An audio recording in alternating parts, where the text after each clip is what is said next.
Hi, and welcome to the Unhurried Farm. As you will see, our backyard is definitely still under construction right now, and we're looking forward to transforming this space to make it more of a space where we can be hospitable. That's one of the biggest values of our family, and we've been excited to turn this from a hill into something that's more functional and welcoming for others to come and feel refreshed and just be with people, have community, all that kind of stuff.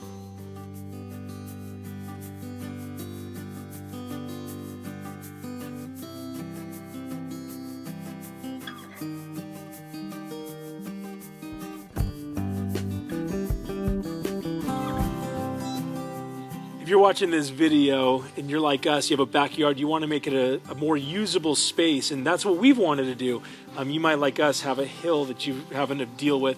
We want to show you some ideas and things that we've been working through and that we think are going to work well for our family. Maybe you get some ideas. Oh, and there are going to be a few things that we've learned through this process that I want to share that we wish we would have known beforehand. So we'll share those at the end, so stay tuned for that. When we were deciding what to make our block wall out of, we decided to use a concrete and rebar reinforced block wall. In this way, as you can see here, they are totally filled in with concrete, and we wanted to go this route, even though it'd be a little bit more pricey than using one of those do-it-yourself blocks. We didn't want to have to ever think about this wall again, and so we built this thing. This is essentially just a poured concrete wall that just happens to be made up of blocks and feels very durable. We've seen it hold up really well even when we've driven some bigger equipment over it. One of the things that influenced our decision on how to make these beds was making sure that we had plenty of space to be able to grow. You know, you can always put a walkway in between different rows, and so we figured out that we've got about 10 feet from this side to that side of growing space. That was one consideration, is just figuring out and making sure we have enough width for that. Another that was actually kind of a happy accident is, you see where this is at? This is about at waist level. So I can come over here, or our family can come over here and just lean over and work on things kind of really without having to bend over a whole lot. So in that respect, it's like one of those raised beds, almost like those Birdie's raised beds that are so popular. Super high, super easy. I'll be able to reach, you know, half of the way into this thing, certainly over the entire, just using the wall for balance here. So that's been another thing that's really helpful with this. Something with family with kids and expecting that we're gonna have lots of kids here was making sure that the bottom row was rounded. I could just imagine kids, once we plant some grass down there, I can imagine them running and just smacking into a corner like we have over here. And so we opted to have both sides of the bottom be rounded for that reason.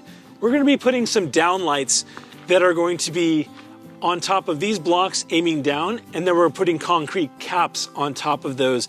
So that way at night, this area is going to be lit up and there will be some lighting in the back. We're also going to be putting concrete stairs here, and inside each of those stairs we're going to run some LED lights as well. So that way the stairs will be illuminated at night and keep it safe as we're going up. Each of these beds, as we plan them, is 10 feet wide and about 27 feet long. So 250 square feet each. There are 4 main growing beds. That gives us about 1,000 square feet, minus, let's say, a quarter of that for some sort of walkway space. And so we're left with 750 square feet or more of planting space. We also, that little retaining wall up there, we're going to probably have the first foot or two of that also have growing material in it. And so we'll be able to plant some stuff up there as well and still have room to walk with a wheelbarrow behind it. Well, we have a lot of rocks here. As you can probably see as you're looking at this, we've got rocks upon rocks. Probably 70% of the material in the ground here natively is rock. So what we've done is we have brought in 50 yards of planting soil that is going to go. We're estimating around 1 foot deep across the entire square footage. When we calculated it, it said that we're going to need around 40 yards, but we're going to have to pay extra to have a second load anyway. So while they were here, it was like, let's just have them bring some extra. I don't imagine we're going to regret having additional soil available to us. 50 yards is a lot of soil. It's kind of overwhelmed by how much totally covered our entire driveway.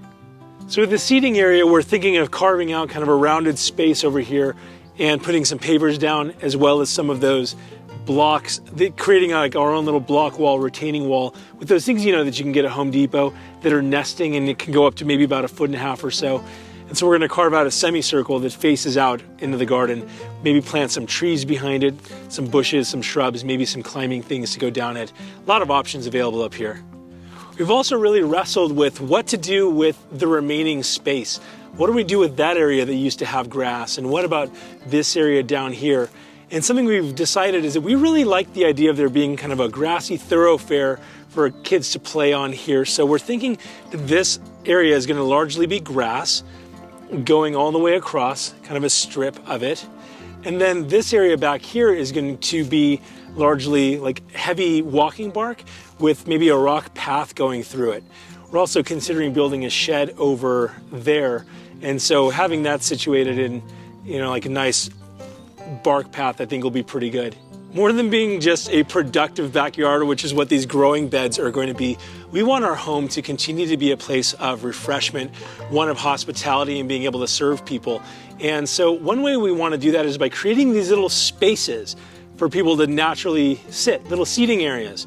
And one place that we're considering doing that is kind of in this area here, putting some sort of fire pit with maybe some sort of seating around it in some form. So that way it'll be an easy way for people just to get together, gather, and relax. We're going to be posting updates on how this is turning out, and so be sure to subscribe so you don't miss that. If you're working with a contractor or know people who do this type of work, ask them what are the things that also go along with this, because I think of a block wall, I think rebar, concrete, and blocks. Well, what about the stuff that you're supposed to paint on the back of a block wall in order to make it waterproof? Did you know that concrete can become stained because the water seeps into it? I didn't know that. I had to buy this stuff, and I was out here the other day slathering it on. Another thing I wish that we had known before we got started was that our yard would be absolutely destroyed. You know, I thought that all we were going to be working on were this block area over here, and I knew that that was going to be torn up and destroyed. I didn't anticipate that our side yard and our front yard would also be destroyed because of the tractor going over it. So you may want to consider, how is this work actually going to be done, and having a plan for some of those things as well.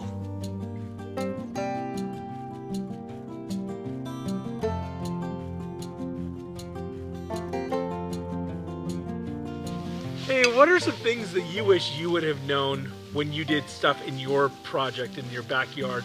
Put those in the comments. We really want to hear those things. Maybe let us know what to avoid as we're doing this. We hope this episode of The Unhurried Farm has given you some ideas on what to do in your yard, your landscape, and that it's doable. We're actually seeing some progress, which is wonderful. And until then, take a deep breath, stay intentional, and we'll see you next time. See you next time.